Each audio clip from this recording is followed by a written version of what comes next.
저는 우리가 함께 봉독한 잠언서 6장 6절부터 11절 말씀을 가지고 게으른 자를 위한 교훈, 이런 제목으로 우리 함께 말씀을 나누며 하나님의 은총 받는 그런 시간 되기를 소망합니다. 요즘 날씨가 너무 덥습니다. 그렇죠?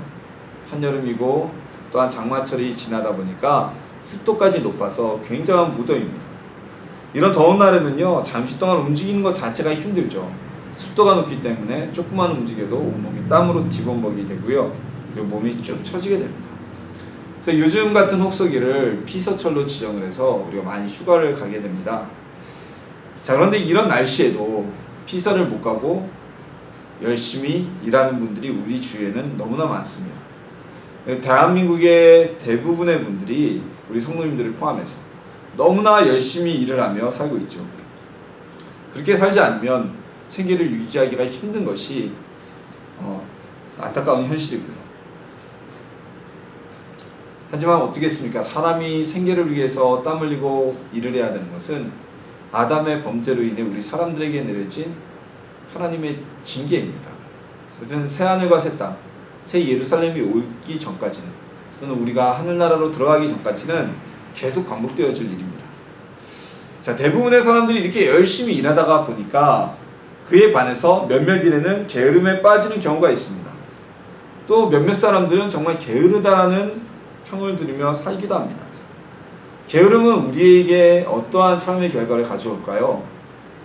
우리 오늘 직업을 위해서 열심히 일하면, 내 생계를 위해서 열심히 일하면 그냥 부지런한 것일까요? 우리 오늘 말씀을 통해서요, 잠언을 통해 우리에게 주시는, 게으른 자들을 위해 주시는 교훈을 나누고요, 그리고 어떠한 사람이 게으름인지, 우리가 그 게으름을 벗어나기 위해선 어떠한 삶을 살아야 될지 말씀을 통해 변화되는 시간이 되기를 소망합니다. 자, 게으르다라는 이 단어는 어떠한 모습을 우리가 지칭하나요?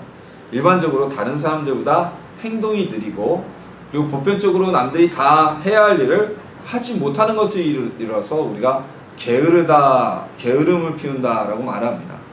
그러니까 가장 대표적인 게으름으로요, 오늘 본문에도 나와있지만 늦잠을 자는 것, 잠을 많이 자는 것을 들 수가 있습니다. 그리고 약속 시간에 아주 습관적으로 늦는 것, 그건 역시 우리가 게으름의 범죄에 속한다고 볼 수가 있죠. 또는 우리가 특별한 이유 없이 직장에서 또는 학교에서 가정에서 주어진 과제를 마무리하지 못할 때, 그건 역시 게으름입니다. 자, 오늘 본문에서도요, 이렇게 표현만 합니다. 좀 더 자자, 좀 더 졸자, 좀 더 누워있자고 하는 행동을 대표적 게으름의 예로 들었습니다. 과거에는 오늘날에도 시골에 가면 마찬가지입니다. 농사를 지으시는 분들은요, 해가 뜨자마자 일어나야 됩니다. 더군다나 TV나 어떤 전등이나 옛날 초록불이 있었어도 기름값이 귀했던 옛날에는요, 해가 떨어지면 그냥 자는 게 일상이었고, 해가 뜨자마자 일어나서 일을 하는 게 그들의 삶이었어요. 그러니까 활동하는 시간 자체가 굉장히 짧죠. 여름 같은 경우는 그래도 새벽 보통 5시에 해가 뜨니까 5시에 일어나서 저녁 한 7, 8시까지 한 15시간을 활동을 할 수 있지만, 좀 해가 짧아지면 12시간 또는 10시간 중간에 밥 먹고 그러면 일을 할 수 있는 시간이 많지 않았어요. 그래서 잠을 많이 자는 것, 늦잠을 자는 것, 이건 우리가 게으름의 대표적으로 이야기를 한 것이죠. 자, 그렇다면은 오늘 이 시대에 살고 계시는 우리 성도님들, 우리들은 우리 주위의 사람들 중에 게으른 사람들이 있을까요? 물론 게으름을 피우는 분들도 있습니다. 없을 수가 없죠. 예를 들어서 하루의 절반을 잠을 자는데 쓴다든지, 또는 청소하는 걸 싫어한다든지, 씻는 걸 싫어한다든지, 이런 분들이 있어요. 또는 일하는 것을 극도로 싫어한다든지, 이런 사람들 분명히 있습니다. 가끔 존재해요. 하지만 대다수의 사람들은요, 이 잠을 기준으로 볼 땐 매우 부지런합니다. 우리 교회가 뉴타운 지역에 위치하고 있잖아요. 그 바로 밑에 기름역이 있고요. 보면 새벽 6시, 아침 6시만 되면요, 벌써 기름역에 보면 지하철 타러 가는 분들이 굉장히 많습니다. 아침 7시쯤 되면 완전히 무슨 대낮 같이, 오히려 한낮보다 사람들이 더 많은 것 같아요. 출퇴근 시간에 왕창 와 하고 몰려듭니다. 자, 보세요. 7시에 출근하려면요, 아무리 늦어도 씻고 머리 말리고 그러려면 새벽 6시에는 일어나야 됩니다. 그리고 이분들이 보통 집에 몇 시에 들어옵니까? 칼퇴근한다고 그래도 출퇴근하는 거리를 생각하면 빨라야 8시, 9시 경에 돼야 집에 들어오고 그때부터 이제 가정에서 해야 될 일들을 하게 됩니다. 뭐 직장 일을 하시는 분들뿐만이 아니라 뭐 자영업을 하시는 분들은 더하죠. 자영업에는 출퇴근이라는 이런 개념이 없잖아요. 그리고 대부분의 가게가 자영업 하시는 분들 12시간 이상 문을 여는 데가 대부분입니다. 뭐 더 일찍 일어나고 더 늦게 잘 수밖에 없습니다. 때문에 요즘에는 잠을 많이 잔다 그래서 잠을 조금 잔다 그래서 부지런하고 잠을 많이 잔다 그래서 게으르다 이렇게 말하기는 쉽지 않습니다. 왜냐면 그렇게 살지 않으면 생계 자체가 유지되기 어려운 시대이기 때문에 일찍 일어날 수밖에 없는 사회 구조이기 때문입니다. 심지어는요, 직업이 없이 노숙을 하시는 분들, 뭐 서울역 같은 데서 노숙을 하시는 분들도요, 지하철이 첫 차가 5시 40분쯤에 다니죠. 그 시간이 되면 다 일어나야 된다고 해요. 지하철역에서 역을 개방을 하고 통로에 놓여있는 노숙인들을 좋아하지 않기 때문에, 여기 들어오는 거 원치 않기 때문에 그 시간 되면 다 일어나야 되고요. 하다못해 무료급식을 먹으려고 해도 부지런하게 움직여야지 게으르면 배식을 받지도 못한다고 합니다. 이 사회, 오늘날 사회의 현실이 전통적으로 우리에게 알려져 있는 늦잠을 자거나 이러는 게으름을 용납하지 못하고 사라지게 하고 있습니다. 자, 그렇다면 이 사회는 이제 게으른 사람은 없을까요? 더 이상 게으름이 사회의 문제가 아닐까요? 아닙니다.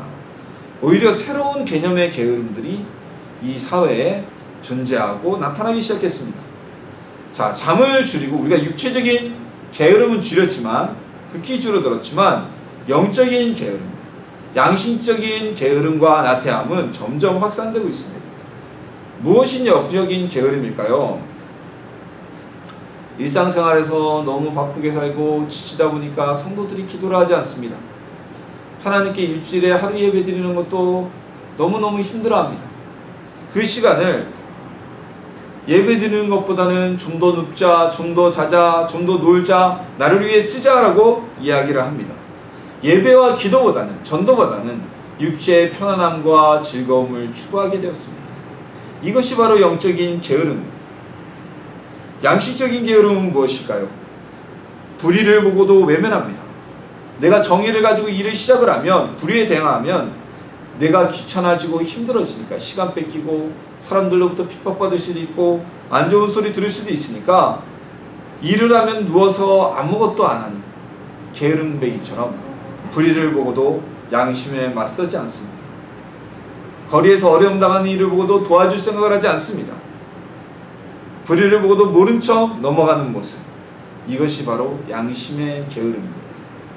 당장 나에게 피해가 없다고, 도왔다가는 몸과 마음만이 힘들어진다는 생각 때문에 정의를 행하지 못하게 하는 게으름이 우리를 닥달하고 있습니다. 이제는 게으름은 단순한 육체적인 게으름만을 의미하지 않습니다. 영적인 게으름, 기도하지 않고 말씀 보지 않고 예배드리지 않고 전도하지 않는, 봉사하지 않는 이런 영적인 게으름과 부모로서 최선을 다하지 않는, 자녀에게 또한 가장으로서, 아내로서 가정생활에 최선을 다하지 않는 게으름, 가족으로서 의무를 다하지 않는 게으름 등 많은 종류의 게으름이 이 시대에 존재하고 있습니다. 이런 게으름에 우리는 어떻게 대처해야 될까요? 우리가 부지런하다면 어떠한 삶을 살 수가 있을까요? 어떻게 하면 우리가 부지런하게 살 수가 있을까요? 자, 우리가 일의 성과를 측정할 때 일반적으로 어떤 내용을 측정합니까? 분량적인 측정을 합니다. 즉 숫자적으로 계수해서 수적인 소득이 더 많은 결과물을 도출한 사람이 능력있고 성공적이라고 이야기를 합니다. 방송사에서도요, 그 프로그램이 성공했다고 보는 것은 무엇입니까? 시청률입니다. 시청률이 많이 나오면 성공했다고 그러고요. 그리고 사회 직장에서 더 썼으니까 그 프로젝트가 성공했다 그러면 프로젝트를 통해서 많은 수익이 있으면 성공했다 그럽니다. 자영업으로 성공한 사람은 어떻게 해요? 자영업을 통해 많은 수익을 벌어들이면 우리가 성공했다고 얘기를 하죠. 심지어는 그러지 말아야 되는 교회에서조차도 성도의 수가 늘어나고 부흥되면 그 목회자는 성공했다, 그 교회는 성공했다고 이야기하고 있습니다. 그런데 우리 예수님이 성과를 측정하는 방법은요, 좀 다릅니다. 예수님은 분량적인 계량을 하시는 것이 아닌 능률적인 계량법을 사용하고 계십니다. 하루는 성전 앞에서 사람들이 성전에 들어가며 성전 문 앞에 있는 헌금함에 헌금을 하는 모습을 예수님과 제자들이 보고 있었습니다. 한 부자가 많은 금액의 헌금을 그 헌금함에 헌금하고 들어갔습니다. 부자 스스로도 굉장히 자랑스러워했고 제자들을 포함하여 그 모습을 본 많은 사람들은 적지 않은 금액을 헌금하는 부자를 보며 놀랐습니다. 그가 하나님을 정말 잘 섬긴다고 칭찬하는 사람도 있었을 것입니다. 그리고 부자에 이어서 상대적으로 부자에 비해 허름하게 차려입은 한 여인이 아주 작은 금액을 헌금함에 넣었습니다. 두렙돈이라는 작은 금액이었기 때문에 혹여나 누가 볼까 급하게 헌금을 하게 되었습니다. 누구라도요, 부자가 믿음이 더 좋고 부자가 더 하나님을 잘 섬겼고 부자가 더 많은 금액을 헌금하였다고 볼 수밖에 없는 상황입니다. 그런데 예수님께서는요, 남루하게 차려입고 아주 작은 금액을 헌금한 과부의 돈을 하나님이 더 기쁘게 받으셨다고 말씀하셨습니다. 많은 돈을 헌금하였지만 그래봐야 부자에게는 자기의 전재산 중에 일부만을 헌금한 것에 불과했습니다. 하지만 이 과부 여인이 드린 작은 헌금은요, 남들에게는 아주 보잘것없는 작은 금액이었지만 그 여인에게 가지고 있는 모든 재산을 하나님 앞에 드린 것이었기 때문입니다. 예수님의 이 말씀은, 예수님의 이 계량법은 오늘을 살아가는 우리에게 희망을 줍니다. 왜요? 저와 여러분들이 갑부가 아니지 않습니까?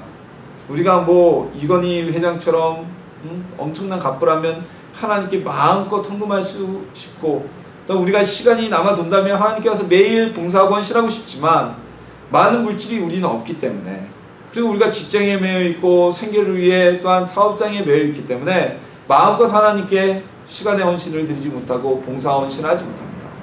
하지만 우리 예수님께서는 많은 헌금보다 무엇을요? 우리가 우리의 자리에서 얼마나 최선을 다하여 하나님께 드렸냐는 그 사실을 더 중시 보신다는 겁니다. 저보다도 능력 있는 목회자들 많습니다. 성도님들도 많습니다. 우리 성도님들도 마찬가지일 겁니다. 하지만 예수님께서는 성실하게 열심을 다한 사람을 그 많은 헌금과 많은 봉사보다 기뻐하신다는 말씀입니다. 우리 성경에 있는 달란트의 비유도 같은 맥락입니다. 주어진 달란트의 금액이 각자 달랐습니다. 5달란트 받은 종, 3달란트 받은 종, 그리고 1달란트를 받은 종이 있었습니다.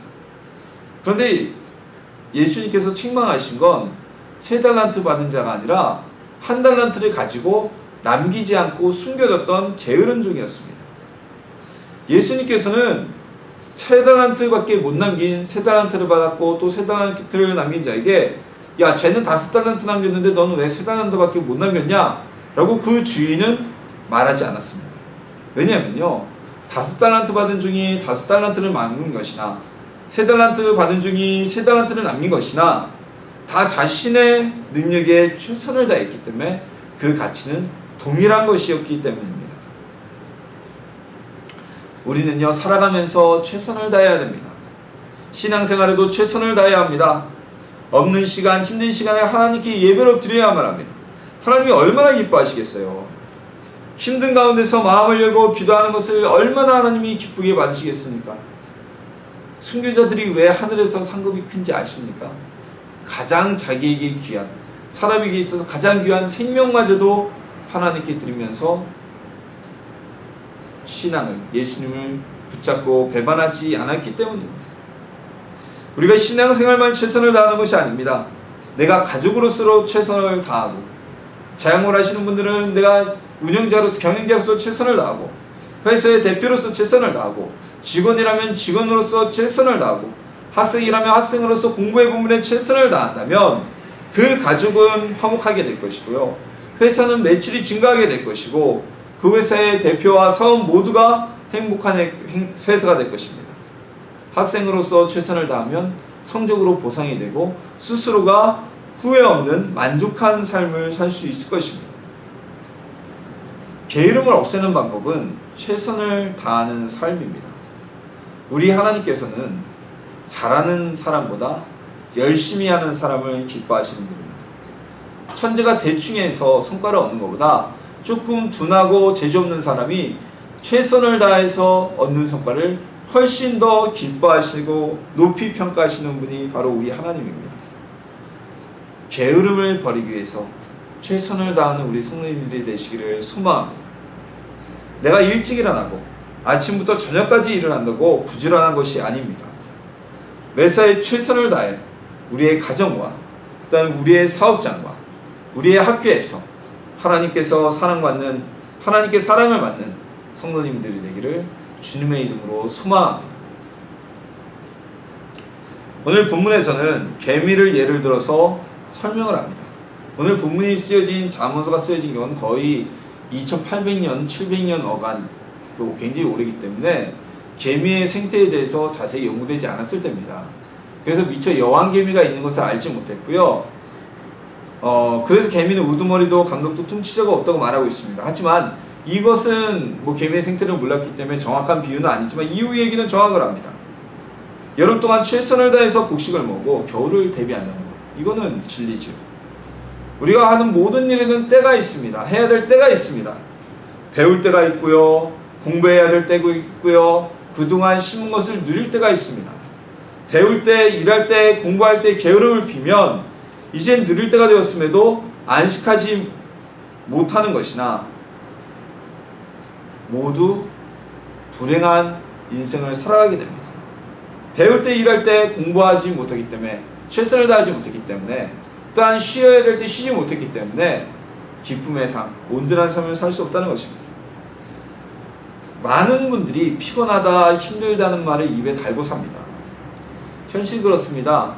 새벽에 나가서 저녁에 해가 떨어진 이후에 들어오는 건 초등학생들도 그래요. 요즘 초등학생들도 아침에 나가서 밤 학원 돌면 8시, 9시 이렇게 들어오죠. 초등학생부터 직장인들까지. 또한 은퇴한 이후에도 새벽에 나가 해가 떨어질 때까지 잠시라도 쉴 수 없는 몇몇 사람들을 제외하고는 쉴 수 없는 게 우리의 삶입니다. 부자라고 다르지 않습니다. 여러분들 재벌 총수를 맨날 띵가띵가 놀 거라고 생각하시나요? 철없는 사람들은 그렇게 생각하지만 사회생활 하신 분들은 알 거예요. 재벌 총수들요, 꼭두 새벽부터 일어나서 밤 늦게까지 잠 안 자면서 매일 일하면서 뛰어다닙니다.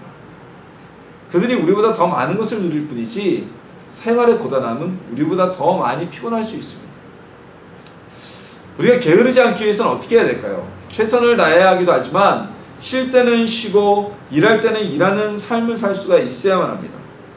과거에는 일하지 않으면 게으르다는 인식이 있었습니다.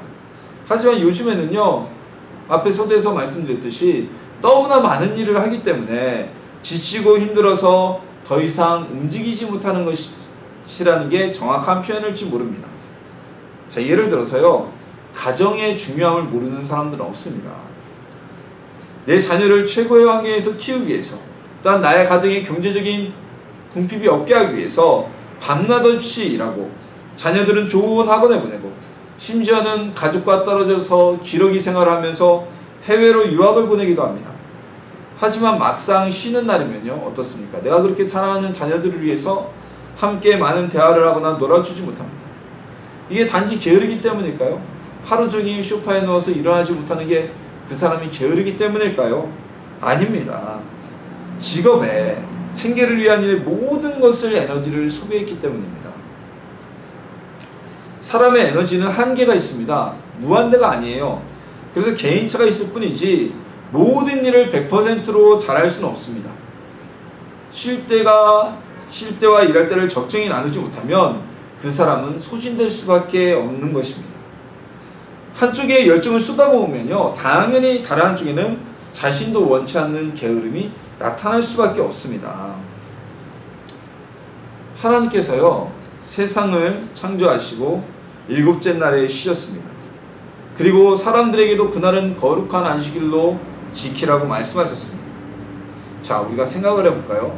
하나님께서 힘이 딸려서 세상을 진짜 7일 동안 만들고 나시니까 기력이 지나셨어요. 그래서 또는 체력이 딸려서 쉬셨을까요? 아니죠. 이거 아니라는 사실은 다 알고 계시겠죠? 하나님께서는 지금까지 단 한순간도 쉬지 않고 계신 분입니다. 안식일을 지정해 주신 것은 하나님이 쉬기 위해서가 아니라 사람에게 쉼을 통해 재충전의 시간을 만들어 주신 거예요. 왜냐하면 오늘날 우리가 살아가듯이 사람은 그냥 두면 쉬지 못하고 욕심으로 끊임없이 자신의 육체와 정신을 학대하는 사람의 모습을 알고 계셨기 때문입니다. 자, 일하기 싫은 게으름만이 게으름이 아닙니다. 우리가 지쳐서 소홀하게 된 것 또한 게으름일 수 있습니다. 충분히 지치지 않고 소홀하지 않을 수 있는데 스스로를 조절하지 못하기 때문에, 에너지의 배분을 하지 못하기 때문에 이런 일이 발생하는 겁니다. 우리 성도님들이 일할 때는 일하고 쉴 때는 쉬는 성도님들이 되기를 원합니다. 이런 말씀 하실 줄 몰라요. 목사님 편하게 목회나 하고 기도하고 말씀 한잔 하시니까 세상 물정 모르죠? 지금 뼈 빠지게 일해도 애들 먹이기 힘들고 전세금 올려주기 힘든데 세상 물정 모르는 소리 하지 마세요. 그럴 수 있습니다. 저도 주로 목회를 했지만 잠깐이지만 저도 세상에서 3D 업종이라는 알바는 중간중간에 해봤거든요. 그래서 우리 성도님들이 돈 1,000원 벌기 위해서 얼마나 힘을 쓰는지, 그리고 세상에 전셋돈 올라가고 소비되는 그 아이들 등록금 내주고 이게 얼마나 힘든지 조금은 저도 압니다. 그런데 자, 한번 우리가 생각을 해볼까요? 내가 열심히 벌고 열심히 일해서 부자가 된다면 다 부자 되셨어야죠. 왜 이러고 계십니까? 불신자들도요 이런 말을 합니다. 부자는 하늘에서 낸다고 얘기를 합니다. 돈은 하늘이 줘야 받는 거지 내가 돈을 쫓아가면 돈을 뒷공무니만 쫓다가 만다는 이야기를 불신자들도 합니다. 물질의 풍요는 누가 주시는 걸까요? 바로 우리에게 풍요를 주시는 하나님을 통해서입니다. 우리가 하나님들이 원하시는 대로만 하면 가만히 있어도 돈이 쏟아져 들어오게, 하나님이 열심히 살면 쏟아져 들어오게 물질을 채우시는 분입니다. 우리가 아무리 열심히 여러분 벌어봐야 물가 상승률을 쫓아갈 수가 있습니까? 부동산 올라가는 걸 따라갈 수가 있습니까? 전세값 올라가는 걸 따라갈 수가 있습니까? 여러분 2년 안에 4천 5천을 모을 수가 있습니까?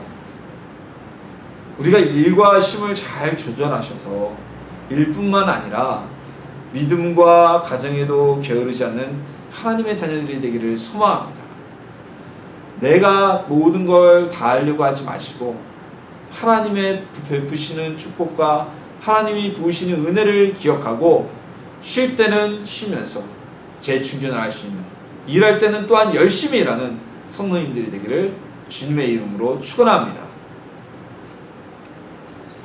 11절에서는요 게으른 자들에게 가난함과 궁핍함이 강도나 군대처럼 급하게 임할 것이라고 경고하고 있습니다. 게으르면 배불리 먹기 힘듭니다. 요즘 세상에는 밥은 굶지 않더라도요 사회보장제도가 잘 돼 있죠. 우리나라에서 굶어 죽도록 만들어 놓진 않습니다. 송파의 세모녀 사건 같은 안타까운 일도 있었지만 누군가 알았다면 그들도 그냥 뒀을까요? 자, 어쨌든 참 요즘에는 게으르면 먹고 살기 힘들어요. 이건 진리예요. 과거로부터 지금까지 게으른 사람들은 배불리 먹고 살 수가 없어요. 자, 그런데 우리가 노동의 게으름만이 문제일까요? 정말 심각한 것은 신앙의 게으름이 더욱더 심각합니다. 신앙으로 게으른 사람은 누가 강도같이 군사같이 덮치겠습니까? 하나밖에 없죠. 사단이 덮칩니다. 강도가 돼서 덮치고 사단이 군사가 돼서 신앙의 게으름을 가진 사람을 덮칩니다. 그의 영혼을 덮치고 그의 영혼을 지옥불로 끌고 가겠죠. 우리가 한쪽에만 열중하여 다른 쪽에 게으름을 가져올 수 있습니다. 세상에만 열중하면 하나님 앞에 게으름을 피울 수밖에 없습니다. 일에만 열중하면 가족과 자녀들에게 게으름을 피울 수밖에 없습니다. 자, 최근에 성인병이 늘어나고 또한 가족관계가 무너지는 것은 건강에 대한 게으름과 가족관계에 대한 게으름과 또한 스스로 쉬면서 몸을 챙겨야 되는 쉼에 대한 게으름의 결과인 경우가 적지 않습니다. 여러분들 게으르지 않는 성도님들이 되기를 소망합니다. 무엇보다 신앙에 대한 열심, 그리고 최선을 다하는 삶, 적절한 쉼과 충분한 쉼을 통해서 삶을 전반에, 우리의 삶의 전반에 게으름이 나타나지 않도록 지켜내는 하나님의 자녀가 되기를 주님의 이름으로 축원합니다.